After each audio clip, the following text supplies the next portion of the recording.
This Christmas season, many churches have these 5 candles that symbolize hope, joy, peace, and love.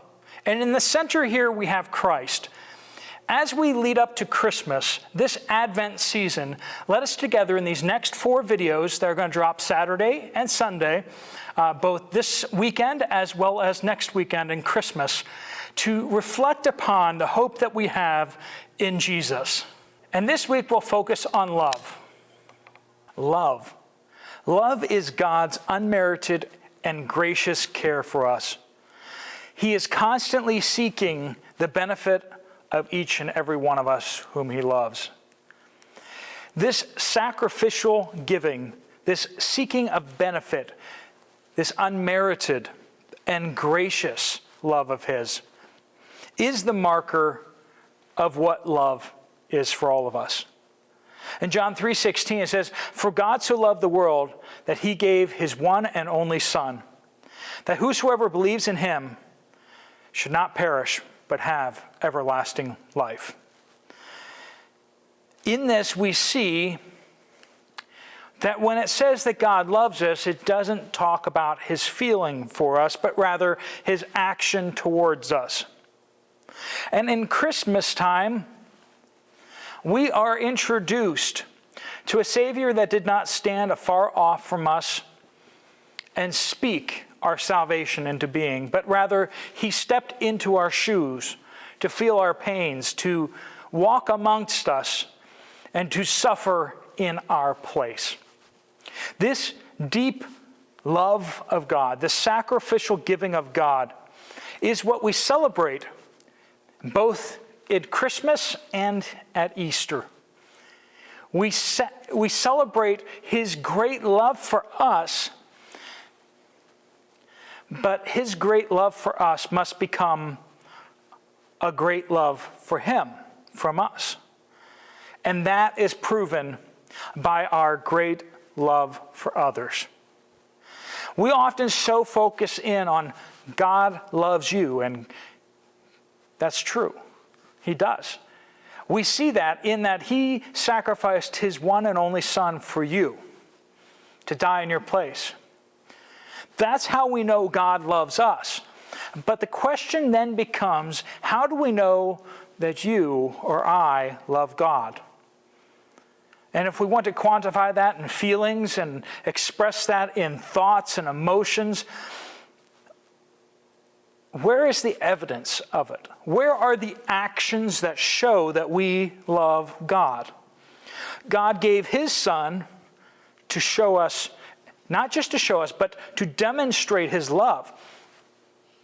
What have you given? The world is marked by how much you get, how much you've gotten, how much you've amassed, how much you've taken. But the world, according to God, the measure of a man or a woman is how much they have given. In 1 John 4:10 it says, "Love consists in this, not that we loved God, but that he loved us." And once again we see here, "and sent his Son to be the propitiation for our sins," or the satisfaction for our sins. As we walk through the Bible, we find that love is not a feeling, but rather it is actions. You cannot express love without actions. In Luke chapter 1, verse 28, we are introduced to Mary, who through actions demonstrates her great love for God. Verse 28 of chapter 1. "And coming in, he said to her, 'Greetings.'" This is speaking of Gabriel. "Said to her, 'Greetings, favored one. The Lord is with you.' But she was very perplexed at this statement and kept pondering what kind of salutation this was. The angel said to her, 'Do not be afraid, Mary, for you have found favor with God. And behold, you will conceive in your womb and bear a son, and you shall name him Jesus. He will be great and will be called the Son of the Most High. And the Lord God will give him the throne of his father David. And he will reign over the house of Jacob forever, and his kingdom will have no end." Mary said to the angel, "How can this be, since I am a virgin?" The angel answered and said to her, "The Holy Spirit will come upon you, and the power of the Most High will overshadow you. And for that reason the Holy Child shall be called the Son of God. And behold, even your relative Elizabeth has also conceived a son in her old age, and she who was called barren is now in her 6th month. For nothing will be impossible with God." And Mary said, "Behold, the bondslave of the Lord," speaking of herself, "may it be done to me according to your word." And the angel departed from her. This response of Mary to accept this costly calling. She is told elsewhere that this love that she has for Jesus, her son, was going to pierce her own soul. And at the foot of the cross, that became true, quite literally. And she felt this protective love for the one who would bear all the pain, all the suffering, and all of the consequence of the sin of all of mankind. That's not something someone wishes for their son. She was considered an outcast, and even today she is slandered for being unfaithful to her husband. And yet she accepted that because of her love for God. You could say Mary so loved God that she accepted this calling upon her life. What has your love cost you?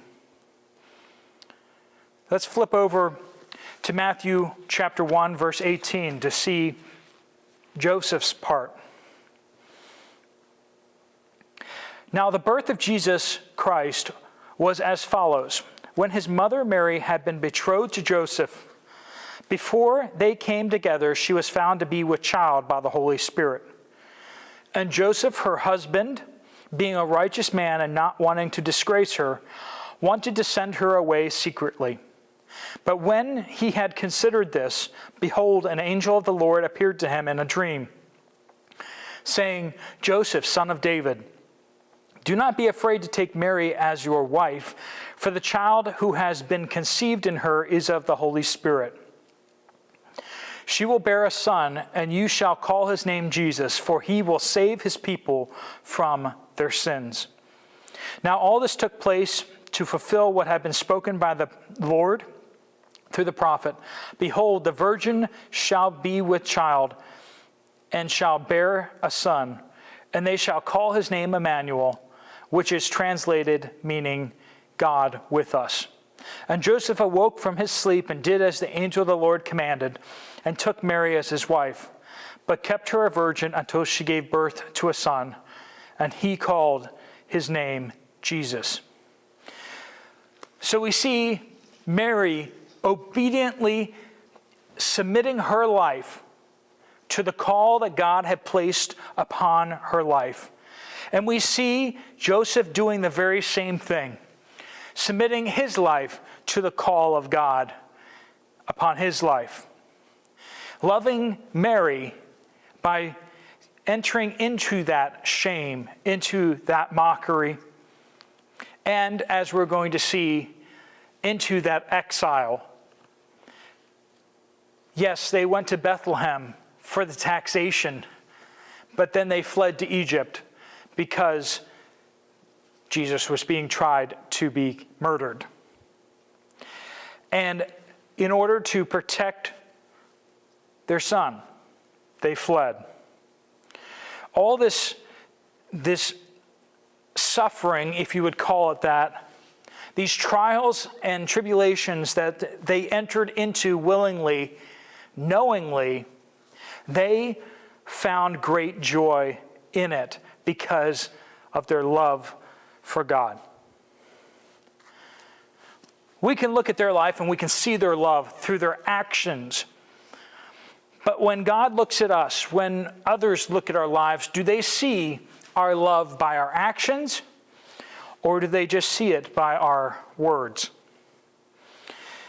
God's love for us becomes our love for God, which is proven or expressed in our love for others.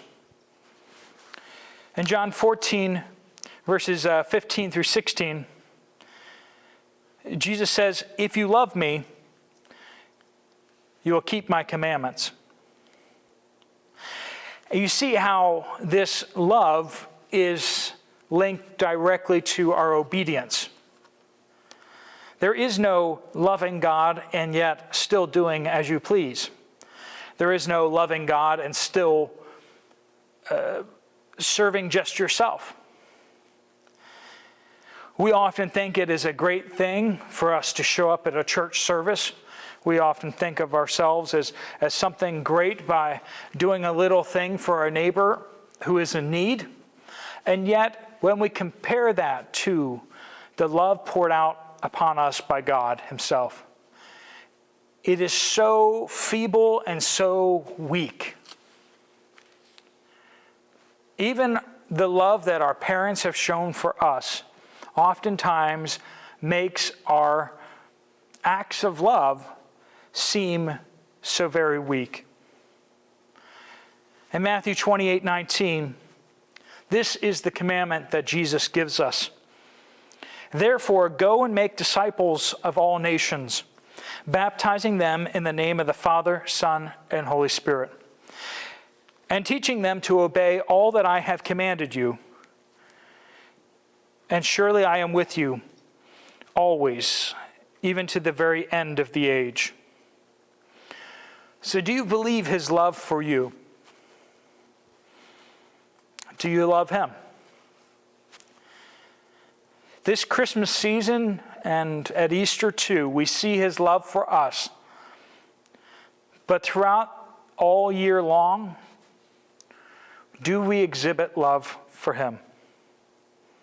Or let me put that more specifically. Are you making disciples? Because if we love him, we will obey his commandments. And what is his final commandments that he leaves his disciples? To make disciples and to teach them all that Jesus has commanded us. That is, telling others the gospel, sharing with others how they may be saved, teaching them what Jesus has commanded us to do, and living it out. A disciple is not just someone who does what you tell them to do, but rather someone who imitates your life. And how do you teach them to obey all that Jesus has commanded us? By living that obedience first yourself. And by going or helping others go. When we look at what love for God means, it means evangelism, discipleship, and missions. It means that we don't have excuses, but we share the gospel with others. We don't have excuses, but we replicate our obedience into other people. And we are concerned about making disciples, not just of people who look like us, people who talk like us, people that we like, but rather of all peoples everywhere. Even the people that speak funny languages. Sure, it's funny to you, but don't worry. To them, your language is funny. But he says, of all nations. You cannot separate the Great Commission of God from all nations. We can take the gospel to our neighbors. We can take the gospel to our communities. But most of us live in communities and with neighbors that have access to the gospel through other people. But there are places in this dark world where you and your obedience may be the only access they have to the gospel. I'm not saying that everyone is called by God to get on the boat or the plane to go to the far ends of the earth, but perhaps God is calling you to take the gospel to another place, another people, cross-culturally. One of the ways also is that if God's not calling you to go, then God is calling you to support those who are going. We don't talk about money here on this channel very much, and it makes me uncomfortable to do so. You'll notice that ads do not run on this channel, and for good reason. But I would be amiss to not present with you the opportunity to partner with what we are doing.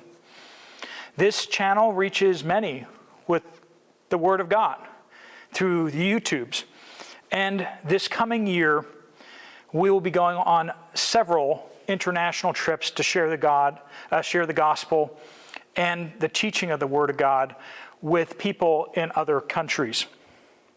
And there is even a possibility that that may be a longer-term investment in making disciples of pastors in other countries. Your partnership with this ministry, you can go down to the coffee link. There's also the Patreon channel. And that's not a pressure for you to give here. If you are not called into missions but called to support missions, there are lots of great ministries out there for you to partner with. Mission agencies and churches that have missions programs going elsewhere. But we all need to own the fact that we are called not just to make disciples locally, but called to make disciples and to plant churches internationally amongst all peoples. If we love God, we will be sharing the gospel with our neighbors. We will be discipling others, bringing other people into our lives to experience what it looks like for us to be obedient. We're all a work in progress, for sure. And then all of us participating in international missions or cross-cultural ministries. If you'd like to partner with us, like I said, the link is down below. You can do a monthly gift. You can do an individual gift. But wherever you give or wherever you serve, make sure that you do so wholeheartedly, not out of guilt, but out of love for the Lord and for the lost. Thanks so much for watching. There's another video here that is another Bible study. You can check that out here. Or I'll see you later. God bless you all.